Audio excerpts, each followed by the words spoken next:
नमस्कार, मी स्वाती गोडसे. आपण पाहताय न्यूज 18 लोकमत. सलाम महाराष्ट्र या बुलेटिनमध्ये आपल्या सगळ्यांचं स्वागत. आणि बातमीपत्रात सुरुवातीला आज सगळ्यात मोठ्या बातम्या ज्यावर दिवसभर आपली नजर असणार आहे आणि त्या सर्वात दोन महत्त्वाच्या बातम्या म्हणजे राज्यातल्या बहुचर्चित सिंचन घोटाळ्याला अजित पवार हेच जबाबदार असल्याचा दावा एसीबीने उच्च न्यायालयाच्या नागपूर खंडपीठात प्रतिज्ञापत्राद्वारे केलाय. त्यामुळे आता अजित पवार यांच्या अडचणीत वाढ होणार आहे. तर दुसरीकडे मराठा आरक्षणासंदर्भात मागासवर्ग आयोगाने सादर केलेल्या अहवालावरचा एटीआर राज्य सरकार आज संध्याकाळी मांडणार आहे. तर संध्याकाळी 5च्या दरम्यान या ठिकाणी हा एटीआर सादर करण्यात येणाऱ्या या एटीआरकडे आता सर्वांचंच लक्ष लागून राहिलंय.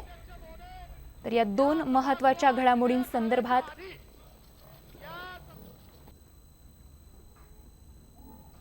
तर दोन आज दिवसभराच्या महत्त्वाच्या घडामोडींसंदर्भात अधिक चर्चा करण्यासाठी आणि माहिती जाणून घेण्यासाठी थेट विधान भवन परिसरातून आमचे प्रतिनिधी सागर कुलकर्णी आपल्याला माहिती देत राहणार आहेत. तर आज सकाळी 9 वाजता मंत्रिमंडळ उपसमितीची बैठक आहे. ज्या बैठकीमध्ये 16% मराठा आरक्षणाच्या मागणीवर शिक्कामोर्तब होणार की नाही हे ठरणार आहे. तर मंत्रिमंडळ उपसमितीच्या बैठकीत निर्णय होण्याची शक्यता आहे. या क्षणाची एक महत्त्वाची बातमी आपण पाहतोय. आज सकाळी 9 वाजता मंत्रिमंडळ उपसमितीची बैठक आहे आणि या बैठकीत नेमका काय निर्णय होणार याकडे सगळ्या महाराष्ट्राचं लक्ष लागून राहिलेलं आहे. 16% मराठा आरक्षणाच्या मागणीवर शिक्कामोर्तब होतं की नाही, नेमकं ही उपसमितीची बैठक काय निर्णय घेते हे बघणं आता महत्त्वाचं ठरणार आहे. तर संध्याकाळी मराठा आरक्षणासंदर्भातला एटीआर मांडला जाणार आहे. त्याकडे देखील महाराष्ट्राचं लक्ष आहे. तर 16% मराठा आरक्षणाच्या मागणीवर शिक्कामोर्तब होतं की नाही या संदर्भात मंत्रिमंडळ उपसमितीच्या बैठकीत निर्णय होण्याची शक्यता आहे. आज दिवसभरातल्या या दोन महत्त्वाच्या घडामोडी ज्याचा परिणाम अवघ्या महाराष्ट्रावरती होणार आहे आणि अवघ्या महाराष्ट्रातील जनतेचं खरं तर मराठा समाजा बांधवांचं याकडे लक्ष आहे. आज मंत्रिमंडळ उपसमितीच्या बैठकीत महत्त्वाचा निर्णय होणं अपेक्षित आहे. तर संध्याकाळी मराठा आरक्षणासंदर्भातला एटीआर मांडला जाणार आहे. तर आज सकाळी 9 वाजता जी उपसमितीची बैठक होणार आहे त्या बैठकीत नेमकं काय होतं हे बघणं आता महत्त्वाचं ठरणार आहे. तर विधान भवन परिसरातून याच दोन महत्त्वाच्या घडामोडींसंदर्भात अधिक चर्चा करण्यासाठी माहिती देण्यासाठी आमचे प्रतिनिधी सागर कुलकर्णी आपल्या सोबत आहेत. सागर, एकूणच सिंचन घोटाळ्यासंदर्भात एसीबीने जे प्रतिज्ञापत्र सादर केलेलं आहे आणि ज्यामध्ये अजित पवार दोषी असल्याचं म्हटलंय, या प्रकरणाचे पडसाद नेमके आजच्या या अधिवेशनाच्या कामकाजावर कसे उमटतील आणि एकूणच आज सकाळी 9 वाजता उपसमितीची जी बैठक होणार आहे त्या बैठकीसंदर्भात थोडक्यात सांगाल.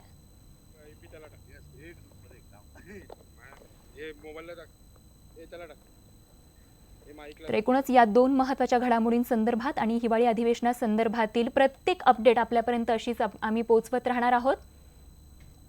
तर एसीबीने दाखल केलेल्या प्रतिज्ञापत्रात अजित पवारांवर नेमके कोणते आरोप लावण्यात आलेले आहेत त्यावरती एक नजर टाकूयात.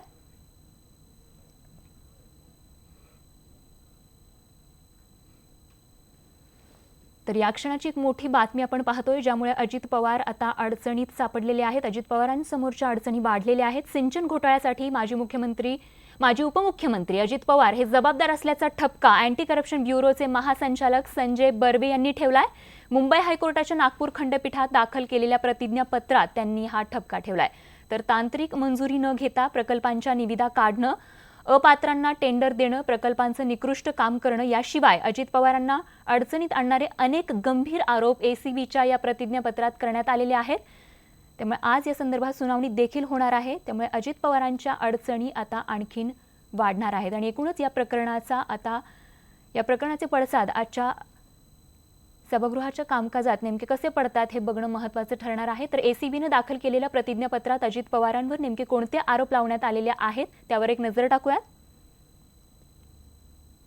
तांत्रिक मंजुरीशिवाय प्रकल्पांच्या निविदांची जाहिरात करणं, अपात्र कंत्राटदारांना निविदा देण्यात आल्या असा देखील आरोप अजित पवारांवर आहे. त्याचबरोबर निविदा मिळवण्यासाठी बनावट कागदपत्रांचा वापर करणं, 2015 ते 2018 मधल्या निविदा कमी खर्चाच्या असल्याचा आरोप देखील त्यांच्यावर करण्यात आलेला आहे. तसंच 2014 पूर्वीच्या निविदांचा खर्च अधिक होता. सिंचन प्रकल्पाचं काम निकृष्ट दर्जाचं असल्याचं देखील या प्रतिज्ञापत्रात म्हणण्यात आलंय. तर या प्रकल्पाला उशीर झाल्यानं खर्चात वाढ झाल्याचा दावा एसीबीने केलाय. सिंचन घोटाळा प्रकरणी 24 FIR दाखल करण्यात आले. तर सरकारच्या हिताविरोधात या कामांचं वाटप करण्यात आलं. प्रतिवादी नंबर 7 सर्व कागदपत्र वर्क ऑर्डरसाठी जबाबदार असल्याचं ACBनं म्हटलंय. तर नियम धाब्यावर बसवण्यासाठी देखील अजित पवार जबाबदार असल्याचं या प्रतिज्ञापत्रात ACBनं स्पष्ट केलंय. त्यामुळे एकूणच आता ACB मार्फत करण्यात आलेल्या या आरोपांचं खंडन करण्यासाठी आता अजित पवारांकडून नेमकी काय भूमिका घेतली जाते हे बघणं महत्त्वाचं ठरणार आहे आणि त्याचेच पडसाद आजच्या अधिवेशनाच्या कामकाजावर उमटतील हे निश्चित. तर एकूणच आता मंत्रिमंडळ उपसमितीची जी बैठक सकाळी 9 वाजता होणार आहे या संदर्भात आणि त्याचबरोबर अजित पवारांवरती ACBनं जे आरोप केलेले आहेत किंवा जो दावा केलेला आहे सिंचन घोटाळ्यात त्यांचा जो हात आहे या संदर्भात या संपूर्ण संदर्भातील अधिक चर्चा करण्यासाठी थेट विधान भवन परिसरातून आमचे प्रतिनिधी सागर कुलकर्णी सध्या आपल्या सोबत आहेत. सागर, एकूणच आज ह्या 2 मोठ्या घडामोडी पाहता कसं असेल आजचं अधिवेशनाचं कामकाज? स्वाती, आज एक 2 महत्वाच्या घडामोडी, एक तर अजित पवारांच्या ACBच्या संदर्भात घेतलेली घटना आणि दुसरी म्हणजे मराठा समाजाच्या आरक्षणाच्या संदर्भात जो अहवाल आहे त्याचा ATR सादर केला जाणार आहे. सकाळी मंत्रिमंडळाची जी उपसमिती आहे त्याची सकाळी 9 वाजता एक बैठक होणार आहे. 16% आरक्षण देण्यासंदर्भात शिक्कामोर्तब झाल्याचं न्यूज 18 लोकमतनी काल सांगितलं होतं. आज या संदर्भात ज्या उपसमितीचे सर्व सदस्य आहेत ते रिपोर्ट कदाचित कॅबिनेट समोर देखील दाखवला जाईल आणि त्याच्यानंतर तो संबंधित विधेयकाच्या अनुषंगाने त्याची पावलं सुरू होतील. पण मुळात 2 प्रश्न उपस्थित होतात. 16% तर द्यायचं मान्य केलं असलं तरी कशा पद्धतीने दिलं जाणार आहे? OBC आरक्षण जे आता विद्यमान आहे त्याला काही मागे पुढे केलं जाणार आहे का, याविषयी OBC नेत्यांमध्ये वेगळी शंका आहे आणि इतरही प्रश्न उपस्थित होत आहेत. काल ज्या पद्धतीने विरोधक आक्रमक झाले पण दुष्काळी मुद्दा समोर येताच तो मुद्द्याचं राजकारण न होता त्याच्यावर चर्चा सुरू झालेली आहे. अर्थात या संदर्भात देखील आज रिप्लाय मुख्यमंत्री किंवा चंद्रकांत पाटील महसूल व पुनर्वसन मंत्री केले जातील असं सांगितलं जातं. त्याहूनही सगळ्यात महत्वाची गोष्ट म्हणजे अजित पवार यांच्या संदर्भात सिंचनाच्या संदर्भात नागपूर खंडपीठाच्या समोर दिलेलं जे ACBने प्रतिज्ञापत्र आहे याचे पडसाद देखील आज उमटण्याची शक्यता आहे. याची उदाहरण द्यायचं ठरलं तर काल जयंत पाटील जे राष्ट्रवादी काँग्रेसचे प्रदेश अध्यक्ष आहेत त्यांनी दिलेली प्रतिक्रिया. जयंत पाटील यांचं म्हणणं आहे की जर अजित पवार यांच्यावर बरोबर निवडणुकीच्या तारखा बघूनच ह्या संदर्भातलं प्रतिज्ञापत्र सादर कसं काय झालं, गेले 4 वर्ष कोणतीच कारवाई का केली गेली नव्हती, हे सगळ्या भूमिका पूर्ण निवडणुकी आणि राजकारण या अनुषंगाने आता गरम होणार आहे असं दिसतंय. अजित पवारांची प्रतिक्रिया काय आहे या संदर्भातली? मुख्यमंत्री काही रिएक्शन देत आहेत का? कारण की मुख्यमंत्र्यांकडेच गृह विभाग आहे आणि ACB त्यांच्या अंतर्गत काम केलं जातं. त्यामुळे राष्ट्रवादी काँग्रेसची सिंचनावरून झालेली कोंडी ही निवडणुकीच्या अनुषंगाने तर आहेच आहे, पण 2 दिवस अधिवेशनाला राहिलेले आहेत शिल्लक. 2-3 दिवस राहिलेले आहेत, त्याच्यामध्ये अनेक घडामोडी घडणार आहेत. आज सकाळी 9 वाजता उपसमितीची होणारी बैठक असेल, त्याचबरोबर अधिवेशनाचा आज दिवसभरातलं कामकाज असेल. या संदर्भात अशीच अपडेट आमच्यापर्यंत पोहोचवत राहा. तुर्तास धन्यवाद या माहितीसाठी. बघत पुढची बातमी मराठा आरक्षणासंदर्भातली मंत्रिमंडळ उपसमितीची बैठक काल रात्री उशिरा पार पडली, तर आज विधिमंडळात सादर करण्यात येणाऱ्या ATR वर सविस्तर चर्चा झाल्याची माहिती मिळते. आज सकाळी 9 वाजता होणाऱ्या या मंत्रिमंडळ उपसमितीच्या बैठकीत 16% आरक्षणाच्या मागणीवर शिक्कामोर्तब होण्याची शक्यता वर्तवली जाते. उपसमितीची देखील बैठक झालेली आहे आणि या बैठकीत देखील अनेक विषयांवर चर्चा झाली. त्या सकाळी 9 वाजता आणखी एक बैठक होईल आणि त्यानंतर मग निर्णय घेण्यात येईल. तर मराठा आरक्षणासंदर्भातला ATR नव्हे तर मागासवर्ग आयोगाचा अहवाल सादर करा अशी मागणी करताना विरोधकांनी सरकारवर कशा प्रकारे हल्लाबोल केलाय बघूयात. सरकार जोपर्यंत हे अहवाल सभागृहात सादर करत नाही तोपर्यंत अध्यक्ष महोदय सभागृहाचं कोणतेही कामकाज करणं उचित नाही. तो समाजाचा अवमान केल्यासारखं होईल अध्यक्ष महोदय, अशी आमची भूमिका आहे. त्या 30चा अहवाल जर तुम्ही ठेवला तर तुम्ही पण अभ्यास करा, तुमच्या बरोबर आम्ही पण थोडासा अभ्यास करतो. अहवाल वाचल्यावर तुम्ही वाचला म्हणून अभ्यास करताय, पण आम्ही न वाचताच डागात गोळ्या मारतोय. त्याच्याऐवजी आम्हाला पण वाचायला द्या. तर मागासवर्ग आयोगाच्या अहवालावरून विरोधकांनी सरकारला कोंडीत पकडण्याचा प्रयत्न केला खरा, मात्र मुख्यमंत्र्यांनी देखील सडेतोड उत्तर देत हम भी किसी से कम नहीं हे पुन्हा दाखवून दिलंय. यांच्या मनामध्ये काळवेर आहे, यांच्या मनामध्ये खोट आहे यांच्या मनामध्ये. अध्यक्ष महोदय, यांना समाजामध्ये तेढ निर्माण करायचं आहे. दोन समाज एकमेकांसमोर यावे आणि भांडावे ही यांची मंशा दिसते अध्यक्ष महोदय. आणि म्हणून अशा प्रकारचा आग्रह हा या ठिकाणी केला जातोय. अध्यक्ष महोदय, यांना आता केव्हा राजकारण करायचं आहे हे राजकारण मान्य नाही अध्यक्ष महोदय. समाज विघातक अशा प्रकारच्या कृती करू नका. हात जोडून विनंती आहे, याच्यावर राजकारण करू नका. एकत्रितपणे निर्णय करू, एकत्रितपणे समाजाचे प्रश्न सोडवू. पण तुम्ही जर निव्वळ राजकारण कराल तर राजकारणाला राजकीय उत्तर द्यायला देखील आम्हाला येतं. आम्ही राजकीय उत्तरच त्याला देऊ. या सभागृहात विधेयक आणायच्या आधी या ठिकाणी एटीआर मांडण्यात येईल, जो या कायद्यानुसार सांगण्यात आलेला आहे. या कायद्यानुसारचा एटीआर अध्यक्ष महोदय या सभागृहामध्ये मांडण्यात येईल. अध्यक्ष महोदय, ओबीसी समाजामध्ये जे 52% आरक्षण दिलंय त्याला कुठलीही बाधा न आणता मराठा समाजाला स्वतंत्रपणे या ठिकाणी अध्यक्ष महोदय आरक्षण देण्यात येणार आहे. तर एकीकडे मराठा आरक्षणावरून राजकीय रणकंदन सुरू आहे, तर दुसरीकडे जोपर्यंत आरक्षणासह मराठा समाजाच्या सगळ्या मागण्या मान्य होत नाहीत तोपर्यंत आंदोलन सुरूच ठेवणार असल्याचा निर्धार मराठा क्रांती मोर्चाच्या आंदोलकांनी केलाय.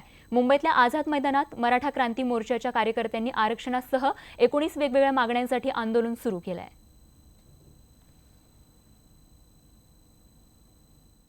आरक्षण ही मराठा समाजाची प्रमुख मागणी आहे, परंतु त्याबरोबरच इतर ज्या 19 मागण्या आहेत त्या मागण्या गुंडाळता येतील असं जर सरकारला वाटत असेल तर सरकारचा तो चुकीचा समज आहे.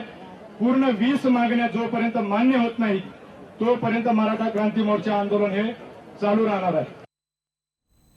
राज्यातील संगणक परिचालकांचं मुंबईतल्या आझाद मैदानात आंदोलन सुरू आहे. अगदी रात्रीच्या वेळी देखील आंदोलक तिथे ठाण मांडून बसले होते. तर या आंदोलनाचा थेट आझाद मैदानातून आढावा घेतला आमचे प्रतिनिधी विलास बडे यांनी. परिचालक संघटनेचा कोण म्हणतो देत नाही, या सरकारचं करायचं काय? महाराष्ट्र राज्य संगणक परिचालक संघटनेच्या सगळ्या कार्यकर्त्यांनी आज ज्या कर्मचाऱ्यांनी आझाद मैदानावर आंदोलन सुरू केलेलं आहे. रात्रीचे 9 वाजून गेलेले आहेत आणि या अंधारात सुद्धा या ज्या चमकणाऱ्या सगळे ज्या लाईट्स आहेत त्या सगळ्या मोबाईल आहेत आणि इतकी सगळी लोक अंधारात इथं बसलेली आहेत. अधिवेशन चालू आहे आणि या अधिवेशनात सरकारपर्यंत आपला आवाज पोहोचावा यासाठी तर ठाण मांडून आझाद मैदानात हे सगळे कर्मचारी बसलेले आहेत. हे जे दृश्य आहे ते अत्यंत विदारक याच्यासाठी आहे की या सगळ्या आंदोलकांमध्ये अनेक महिला आहेत, लहान लहान बाळं त्यांची इथं त्यांच्यासोबत आहेत आणि तरी देखील आपल्या मागण्यांना मान्यता मिळावी, त्याला न्याय मिळावा याच्यासाठी सगळे इथं थांबलेले आहेत. एक महिला इथं आलेले आहेत माऊली आणि त्यांचं लहान बाळ सुद्धा त्यांच्यासोबत आहे. ताई, काय तुमची मागणी आहे? कधीपासून तुम्ही इथं आहेत? सवेरे आए हम लोग विदर्भ से। हाँ। और 3 साल हो गया हम लोग को, अभी तक की जॉब मिली नहीं है। हम लोग का जीआर आने के लिए 9 महीने हो गए। जीआर आया है लेकिन अभी तक के उसके लिए भी ज्वाइनिंग नहीं दी है। तुम्हाला किती पैसे मिळतात? कुछ भी नहीं मिला। हम 3 साल से जॉबलेस है। हम जिला परिषद पंचायत समिति के ऑपरेटर हैं। हमारा जीआर आया बट अभी तक नियुक्ति नहीं मिली हमको। ह्या चिमुकल्याची ही अवस्था बघा. हे लहान बाळ आहे, हे देखील आंदोलनात सहभागी झालं आहे. या बाळासह या आईला या आंदोलनात उतरावं लागलेलं आहे. रात्र दिवस त्यांनी काम केलेलं आहे. शासनाची कर्जमाफी योजना असू द्या किंवा शेतकरी सन्मान कर्जमाफी योजना असू द्या, घरकुल योजना असू द्या, कोणती योजना असू द्या, ग्रामीण भागातली प्रत्येक योजना या संगणक परिचालकांनी पूर्ण केलेली आहे. परंतु यांच्यावर एवढा अन्याय झालेला आहे. यांच्यावर 6-6 हजार रुपये मानधन देत आहे साहेब, परंतु हे 6-6 हजार असणारं मानधन सुद्धा या लोकांना वेळेवर भेटलेलं नाही. काही जणांची दिवाळी अंधारात झालेली आहे. मागील 6 महिन्यापासून आम्हाला कसल्याही प्रकारचं मानधन या ठिकाणी झालेलं नाही. असला वैताग आलेला आहे. एकतर बाप जगू द्यायना आणि आई भीक मागू द्यायना अशी परिस्थिती आज ह्या सर्व संगणक परिचालकावर झालेल्या आहे. ही सगळी जी मंडळी आहे ती मंडळी या महाराष्ट्राला डिजिटल करणारी मंडळी आहे. डिजिटल महाराष्ट्राचं हे अंधारातलं वास्तव आहे आणि या सगळ्या आंदोलकांच्या मागण्यांना कुठंतरी न्याय मिळेल ही अपेक्षा घेऊन हे सगळे आंदोलक आज आझाद मैदानात आलेले आहेत. नेते येऊन जात आहेत, पण त्याचे अंमलबजावणी कधी होणार त्या आश्वासनांची हा या सगळ्यांचा प्रश्न आहे. व्हिडिओ जर्नलिस्ट बाळा शेट्टीसह विलास बडे, न्यूज 18 लोकमत, मुंबई, आझाद मैदान. आणि बातमीसोबतच सलाम महाराष्ट्रमध्ये आणखीन एक छोटासा ब्रेक, लगेच परत येतोय. बघत रहा फक्त न्यूज 18 लोकमत.